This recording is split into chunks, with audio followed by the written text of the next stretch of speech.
Yo, assalamualaikum warahmatullahi wabarakatuh. Selamat sore buat teman-temanku semuanya, khususnya yang sudah ada di YouTube Solusi Hutang MB. Ini menarik teman-teman, yang mau kita bahas adalah pinjol berpeluang hancur teman-teman semuanya. Setuju nggak teman-teman? Senang nggak? Ini kabar gembira yang luar biasa juga teman-teman semuanya. Karena potensinya itu nampak. Kalau memang ini bisa dijalankan dengan benar nantinya gitu. Saya yakin sebanyak 96 pinjol ini akan terjepit posisi mereka gitu loh. Bahkan mungkin pinjol-pinjol yang mampu bertahan pun juga nggak berapa lagi, asalkan semua ini dijalankan dengan benar. Kita sama tahu ya, program yang sudah dijalankan oleh Menteri Keuangan Bapak Purbaya. Bapak Purbaya kemarin itu mengambil dana yang mengendap di BI, dana yang hanya tersimpan di Bank Indonesia itu dikucurkan lagi ke bank Himbara, ya, ke bank-bank konvensional seperti BNI, seperti BRI, seperti Bank Mandiri, dan habis itu BTN dan Bank BSI. Ada 5 bank yang mendapatkan penambahan dana tersebut gitu loh. Dan tujuan Bapak Purbaya ini sangat simpel, menekan bunga supaya lebih murah, supaya tingkat kredit pun meningkat, pertumbuhan ekonomi pun jalan, ya, terutama untuk mereka-mereka yang pelaku usaha kecil dan menengah. Ini targetnya gitu loh. Ini kalau dijalankan dengan benar, otomatis pinjol tidak akan menjadi popularitas lagi. Karena selama ini pinjol yang diandalkannya kan hanya semata kemudahan. Kemudahan akses, kemudahan dalam meminjam kan hanya semata itu. Tapi di balik itu, pinjol juga menawarkan kesulitan yang sangat luar biasa. Ketika orang sudah meminjam, di balik kemudahan tersimpan bunga yang tinggi. Di balik kemudahan tersimpan pemotong biaya layanan yang sangat besar. Di balik kemudahan tersimpan cara penagihan yang tidak beretika. Ketika ada dana yang seperti ini disalurkan oleh Menteri Keuangan, masyarakat otomatis cenderung mengarah ke bank-bank konvensional untuk mengajukan pinjaman. Dengan catatan, ini juga harus dipermudah. Jangan sampai dipersulit. Kalau banknya nanti mempersulit hal ini juga kacau. Ini yang harus diminta dan ditekankan juga kepada Bapak Menteri Keuangan. Setelah dana itu Bapak masukkan ke bank, kan hari ini sudah berjalan tuh, dana itu sudah masuk ke bank, dan itu harus diawasi. Ya, harus ada tim audit yang benar-benar independen gitu loh. Harus ada tim investigasi yang benar-benar independen untuk mengkontrol pihak bank ini. Benar nggak dana ini disalurkan kepada orang yang tepat? Takutnya dana ini malah diinvestasikan lagi ke pinjol. Ini yang jadi beban juga gitu loh. Takutnya pihak bank karena dia sudah tidak tahu lagi cara mengendalikannya, cara menyalurkannya seperti apa. Bank cuma membutuhkan perputaran uangnya saja, bank cuma membutuhkan bunganya saja. Akhirnya dana itu diserahkan lagi ke pinjol, diinvestasikan lagi ke pinjol. Akhirnya pinjol yang menjalankan, rakyat makin menderita. Makanya kita kawal semua teman-teman semuanya. Program yang dibentuk oleh Bapak Menteri Keuangan kita ini program yang sangat bagus gitu loh. Ya, dengan 200 triliun itu kan sudah bisa untuk menekan lagi pertumbuhan ekonomi, supaya ekonomi kita makin meningkat lagi. Orang yang semulanya usahanya hancur, sekarang dia sudah bisa mendapatkan modal lagi dengan bunga yang kecil. Otomatis roda ekonomi akan berjalan, tapi ini harus diawasi. Jangan sampai ada nanti oknum-oknum yang bermain, terjadinya pemanfaatan di lapangan, akhirnya mereka menjalin kerjasama dengan pinjol yang memutarkan, kacau juga gitu loh. Ya, atau banknya yang menjadi lender nanti dari pinjolnya, ini gila juga. Makanya ini sebenarnya program yang sangat bagus teman-teman semuanya gitu loh. Makanya saya bilangin, kalau misalnya ini berjalan dengan benar, posisi pinjol pasti terjepit gitu loh. Pinjol pasti akan kesulitan menjalankan usahanya. Tapi bank harus mempermudah syarat-syarat yang ada, jangan terlalu ribet. Kalau sudah ada SKU, surat keterangan usaha, ya sudah, tinggal ditinjau benar atau tidak rumahnya di sana yang bersangkutan. Udah, ini jangan terlalu ribet, syarat inilah, syarat ini dan segala macam. Akhirnya membuat masyarakat, ogah lah, ribet banget kan. Masyarakat paling malas berurusan panjang-panjang lebar, itu kan paling malas. Jadi main cepat aja, layaknya pinjaman online gitu. Kapan perlu, bank juga membentuk aplikasi khusus pengajuan dana kur. Kan bisa itu gitu loh, pengajuan dana kur melalui online misalnya gitu kan. Lebih bagus gitu loh. Ngapain bank lagi meminta-minta jaminan dan segala macam. Jadi harusnya bank mempersiapkan hal ini. Bagaimana caranya masyarakat bisa mengajukan kredit usaha rakyat ini, KUR ini, tapi berbasis online, ada aplikasinya gitu loh. Sehingga nggak perlu lagi tim analis, tim audit dan segala macam. Jadi kalau sistemnya sudah layak, ya sudah. Lagian kan Slick juga sudah terbuka kan. Sistem layanan informasi keuangan sudah terbuka, aksesnya semuanya sudah berbasis digital, jadi kan sudah gampang, jadi nggak perlu lagi tuh tinjau-tinjau sampai ke lapangan dan segala macam. Dengan seperti itu, pergerakan pinjol pasti akan mengecil. Kalau pergerakan pinjol mengecil, otomatis pinjol akan berkurang. Para investor mereka pasti akan kabur. Ngapain lagi mereka investasi ke sana? Perputarannya juga udah nggak jelas, perputarannya juga sudah nggak ada, gitu loh. Orang mau minjam pun sudah berkurang. Orang lebih cenderung kepada bank konvensional, dan pada akhirnya pinjol mulai tutup buku masing-masing gitu loh. Benar nggak teman-teman semuanya? Makanya saya sangat mendukung, ini adalah gebrakan yang sangat luar biasa ya. Walaupun kemarin Ibu Menteri Keuangan kita lebih menjaga ke sektor bagaimana kestabilan uang, ekonomi dan segala macam, tapi Bapak Menteri kita ini malah bagaimana caranya meningkatkan perputaran uang di tengah masyarakat. Luar biasa. Sama-sama kita kawal teman-teman semuanya. Mudah-mudahan tidak ada oknum-oknum yang bermain dalam hal ini, dan pihak bank jangan coba-coba investasikan dana ini kepada pinjaman online atau pay later. Nanti malah pinjol pula yang ditambahin dananya karena udah nggak sanggup dan segala macam, makin menderita masyarakat. Oke teman-temanku. Dan habis itu lagi teman-teman, tadi juga banyak yang bertanya sama saya gitu loh. Dia meminjam di pinjol-pinjol legal. Dia meminjam di pinjol-pinjol legal, meminjam di pinjol-pinjol raksasa. Di pinjol-pinjol yang sudah resmi terdaftar di Otoritas Jasa Keuangan. Ya, benar-benar pinjol itu tidak berstatus ilegal lagi, memang statusnya sudah legal gitu loh. Tapi yang terjadi adalah banyaknya pengancaman yang masuk. Banyaknya intimidasi yang katanya menyebarluaskan data, yang katanya mau mempermalukan, yang katanya mau melakukan tindakan-tindakan kejahatan dan segala macam gitu loh. Saya berpesan buat teman-teman semuanya, kalau misalnya teman-teman mendapatkan hal-hal yang seperti itu, saya berharap Anda jangan ada yang mau membayar pinjol itu. Ya, apapun pinjolnya, mau pinjolnya pinjol besar, mau pinjolnya pinjol raksasa, tapi mereka tidak sesuai dengan aturan, mereka melakukan pengancaman, mereka melakukan penekanan, mereka tidak sesuai dengan SOP, berhenti membayar. Nggak peduli kita mau pinjolnya seraksasa apapun, emang diperbolehkan dia melakukan pengancaman? Emang diperbolehkan dia melakukan intimidasi? Yang penting teman-teman jangan takut gitu loh. Itu untuk yang bertanya atau yang sampai detik ini masih mendapatkan ancaman, intimidasi dan segala macam dari pinjol yang tidak sesuai dengan aturan yang berlaku, atau yang mana tindakan itu sudah dilarang keras tapi mereka masih melakukan dengan hal yang sama. Tolong hentikan semua bentuk pembayaran Anda. Tidak usah takut dan tidak usah cemas juga teman-teman. Insya Allah semuanya akan baik-baik saja. Yang penting Anda rem dulu ya. Jangan Anda paksain juga. Jangan semakin Anda diancam malah Anda semakin membayar. Semakin Anda diintimidasi malah Anda semakin gali lubang tutup lubang. Semakin Anda dikata-katain dengan teroran dan segala macam malah Anda menjual aset. Jangan teman-teman. Jadi ketika kita sudah mendapatkan ancaman, tanamkan dalam diri Anda, siap-siap aja saya tidak akan melakukan pembayaran. Harusnya seperti itu. Ya. Oh, dia tidak menyebutkan nama aplikasi, Bang. Oh, gampang. Kalau dia tidak menyebutkan nama aplikasi, paksa dia untuk menyebutkan nama aplikasi.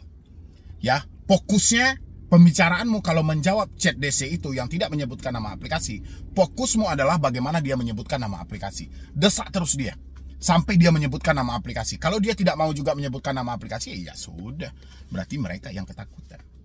Oke teman-temanku semuanya, silahkan isi pendapat Anda semuanya di dalam kolom komentar. Kalau ada yang mau ditanyakan juga boleh isi di dalam kolom komentar. Mungkin dari saya cuma itu aja, dan jangan lupa untuk dilanjutkan nonton video ini. 3 bulan galbay pinjol, hutang lunas, pinjol tidak boleh melakukan penagihan lagi. Sesuai dengan aturan dari Otoritas Jasa Keuangan yang menyampaikan hal seperti itu, bahwasannya pinjol cuma boleh melakukan penagihan selama 3 bulan. Benar atau tidak teman-teman semuanya gitu loh. Setuju atau tidak saya bahas ini teman-teman, karena lebih dari 10 orang yang bertanya per hari ini mengenai setelah 3 bulan hutang lunas, pinjol tidak boleh melakukan penagihan lagi gitu. Setuju teman-teman semuanya? Kalau yang setuju ketik di dalam kolom komentar dan biar saya ajarkan, biar saya sampaikan sama Anda semuanya apa sebenarnya dan apakah aturan ini benar dan apakah benar hutang kita itu lunas dan pinjol tidak boleh menagih lagi. Tapi sebelumnya seperti biasa teman-temanku, yang belum mensupport boleh disupport dulu, yang belum mendukung boleh didukung dulu, karena satu supportan dari Anda atau dukungan dari Anda itu menjadikan channel ini makin berkembang, sayanya makin semangat ya. Itu buat teman-teman semuanya yang baru ketemu channel ini. Oke, 3 bulan kalau pinjol tidak boleh menagih lagi dan hutang di auto lunaskan. Mungkin kita kembali dulu ke POJK 10 ya. Waktu itu di dalam POJK 10 yang berbunyi pinjol wajib menagih 90 hari. Setelah 90 hari, pinjol tidak boleh melakukan penagihan lagi. Ketika aturan itu diterbitkan, banyak bermunculan di dalam hal itu gitu loh. Bahkan saya sendiri 2019 teman-teman semuanya, saya juga menyampaikan hal yang sama. Karena saya berpatok kepada daerah Cina waktu itu menerbitkan P2P lending, pinjolnya berguguran. Karena wajib menagih 90 hari. Setelah 90 hari, data wajib diserahkan kepada otoritas yang terkait. Gitu loh.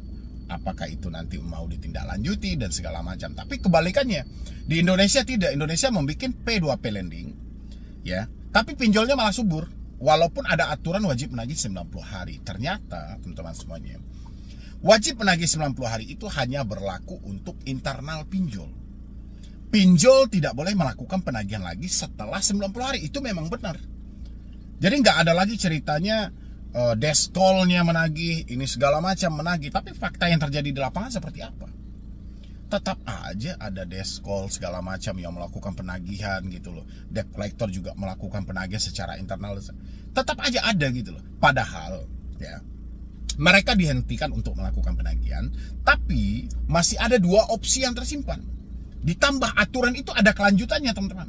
Bukan berarti si pinjol berhenti menagih, habis itu kita nggak ditagih-tagih lagi, nggak seperti itu. Aturan itu ada kelanjutannya. Setelah 3 bulan, setelah 90 hari, pinjol dilarang melakukan penagihan. Tapi, ya, pinjol mempunyai 2 opsi lagi. Opsi yang pertama adalah pinjol dapat menjalin kerjasama dengan lawyer. Tujuannya kalau sudah bekerja sama dengan lawyer, otomatis menjatuhkan ke one prestasi atau diproses secara hukum perdata. Karena ada ingkar janji kan.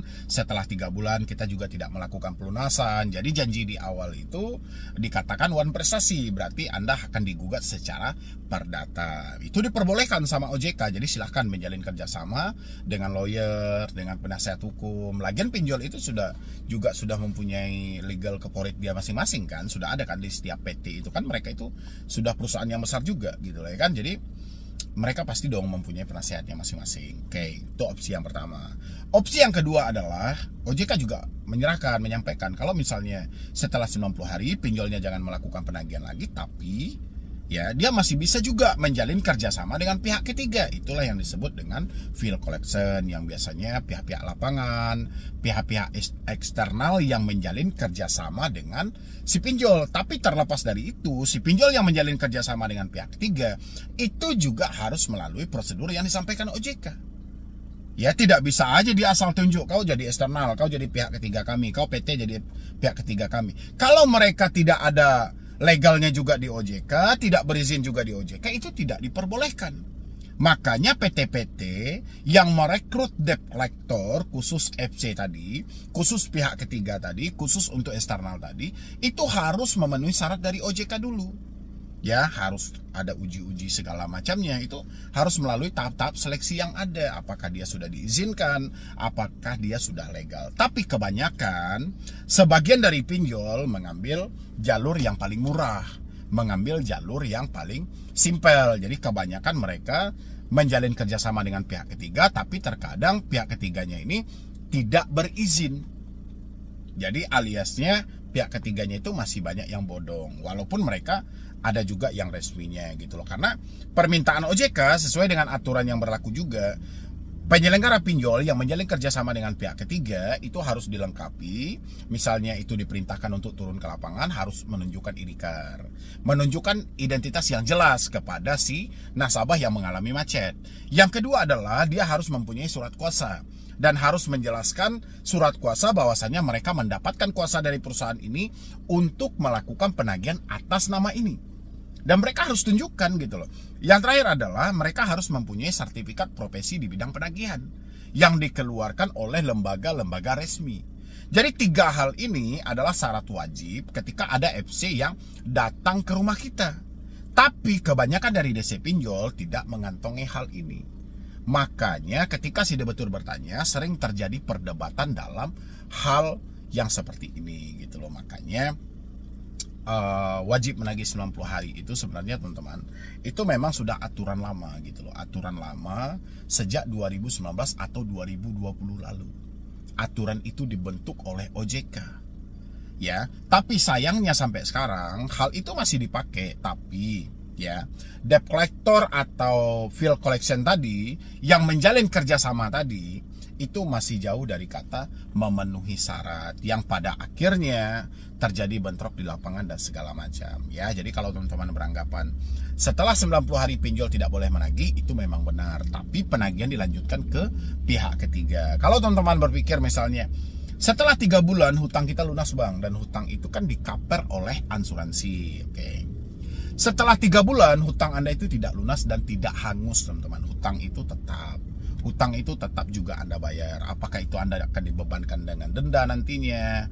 Apakah Anda akan dibebankan dengan biaya layanan yang lainnya? Itu tergantung kebijakan masing-masing. Oke. Yang jelas hutang itu tidak hangus. Setelah 3 bulan atau setelah 90 hari tidak ada hutang itu yang lunas. Oke. Hutang itu tetap akan dibayar. Kalaupun ada orang yang bilang setelah 3 bulan kan mereka mengklaim asuransi. Sampai detik ini tentang 3 bulan mereka mengklaim asuransi belum ada informasi yang jelas tentang hal itu.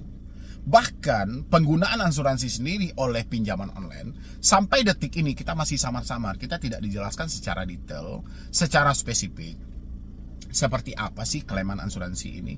Karena kita sejak awal kan sudah dipotong tuh biaya layanan, biaya admin. Di dalam biaya admin ini, itu sebenarnya sudah ada pembayaran premi asuransi. Cuman pinjol tidak mau transparan. Pinjol tidak mau terbuka bagaimana soal asuransi ini. Apakah asuransi ini setelah 3 bulan itu akan dicairkan? Atau asuransi menunggu dulu sampai berapa bulan, sampai berapa tahun baru dicairkan? Atau ada kategori-kategori khususnya? Apakah perlu nasabah meninggal dunia dulu baru asuransi cair, atau kecelakaan dulu baru asuransi cair, atau misalnya sakit dulu asuransi cair, atau di PHK dulu asuransi cair? Inilah yang tidak dijelaskan. Ya, jadi kalau teman-teman berpatokan, bang, itu kan 3 bulan mereka klaim asuransi, memang benar. Soal asuransi itu memang dibenarkan. Dalam COJK nomor 19 tahun 2023, pinjol wajib menjalin kerjasama dengan asuransi. Kalau sudah ada kata wajib, berarti ini untuk memitigasi resiko, ya, atau tingkat nantinya mengantisipasi tingkat gagal bayar yang cukup tinggi. Kan ini tujuannya COJK nomor 19 tahun 2023 itu, yang mana pinjol wajib menjalin kerjasama dengan asuransi supaya pinjolnya tidak mengalami rugi atau lendernya tidak mengalami kebangkrutan, dananya tetap bisa berputar. Kan itu tujuan OJK, tapi di lapangan kita nggak tahu prakteknya itu seperti apa. Yang jelas hari ini teman-teman, kalau sudah tidak mampu ya sudah, kita mau kayak mana lagi gitu loh.